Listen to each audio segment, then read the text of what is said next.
In Matthew 24:24, Jesus made this very statement. In the last days, even the very elect will be deceived. Everyone say that word, elect. Elect. Even the very elect.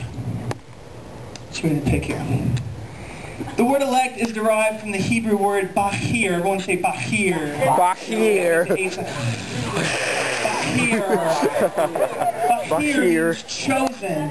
One that is selected by God for a special office, work, or honor. You could say that the elect is a person that was chosen for purpose. John 1:5 says this, and the light shines in the darkness, but the darkness did not understand it. And so many times, we were chosen for purpose. God created you for something special. He made you for a specific purpose, and that's to spend eternity with Him. And so many times, the darkness comes in and it confuses us, and it puts us in every direction except the one we're supposed to go. And where we're supposed to be light to a dark world, sometimes the darkness doesn't understand our light. You see, the devil wants to rob us of our purpose because failing to live on purpose leaves us in the dark even when all the lights are on. When all the lights are on and everything seems to be like it should. Like, oh, I go to church every time the doors are open, but God, what's going on? Why can't I stop sinning? God, why can't I move on from this? Why is this pain and this hurt so real in my life? God, I go to church every time the doors are open. God, I do everything faithful. God, I'm there when you need me. I do everything I can. But when the devil robs you of your purpose, it doesn't matter how many lights in the room are on, you feel like you're the only one in the dark. You ever felt like you're in a room full of people and you just feel all alone? You ever felt that way? I have. You know, I grew up in church my whole life. And I've never tasted alcohol. I've never done drugs. I've never had sex. I'm the Virgin Mary of church kids, right? You know, my knees are calloused from hitting the altars. Grew up my whole life in church, but I was complacent. I was bored with my faith. You know why? Because the devil robbed me of my purpose. He made me think as long as I stay in church, as long as I make good choices, as long as I do what's right, then yeah, I guess that's what you're supposed to do. And see, when you don't have a purpose, Christianity becomes a job more than it does a privilege. More than it becomes liberation and freedom. It feels more like slavery and bondage. Why? Because you lost your purpose. Your purpose is that you're created to stand before God and Him to say, well done, my good and faithful servant. Thank you for being faithful with the little things. Now I will make you rule over much. That is your purpose.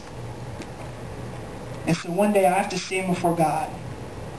And I have to give an account for every person I walked by in high school that I know was hurt, and I knew that was abused, and that I knew was torn apart and shattered, and their lives are broken.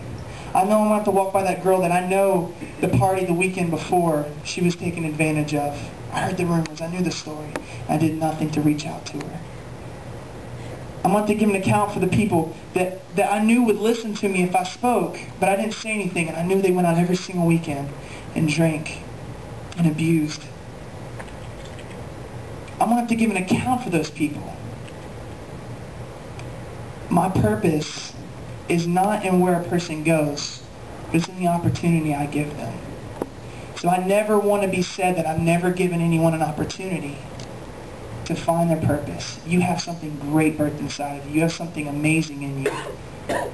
God wants to unlock that in your heart.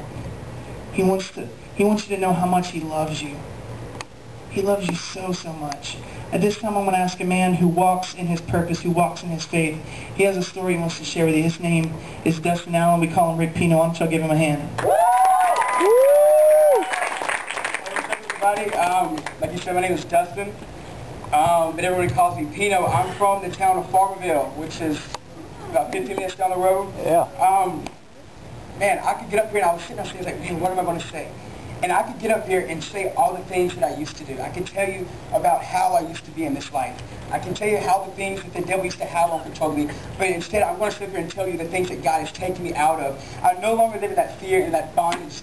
And the things that this world used to have control of me, I no longer walk in that thing. I've been in a small church. I've been in that mentality of you know, I'll never be able to do anything great because I come from a small town. No one will ever look at me different. No one will ever think anything great of me because I come from a small town. But I'm here to tell you that God has bigger plans for y'all than a small town. I mean, if you do stay in a small town, rock this small town. Look, I've been all across the world now because I said, God, you do whatever you want to in my life. And something, whenever Pastor Will asked me to speak tonight, my heart dropped. And God immediately spoke something to me, and I started crying. Everybody's like, what's wrong, what's wrong? And I could never tell them. I never told them. So many times in our life, when people hurt us, we build up anger. When people, like I could hurt Benji, and he could build up anger, or he could forgive me. And in my life, my dad did something to me one time that he didn't even know he did. My dad did something stupid, like, he didn't even know he hurt me. But it hurt me so bad that I did not talk to him for a year. He would call me and I would ignore his phone calls. He would call me and I would not answer back. He would have my stepmom call me like, why are you not talking to your dad? Like, it was killing him inside that his son would not talk to him, and I would not tell him why I was hurt. I was hurt because he moved and I didn't know it, but I wasn't a good enough son to even call and ask what was going on. It took God 3 years to work that out of me.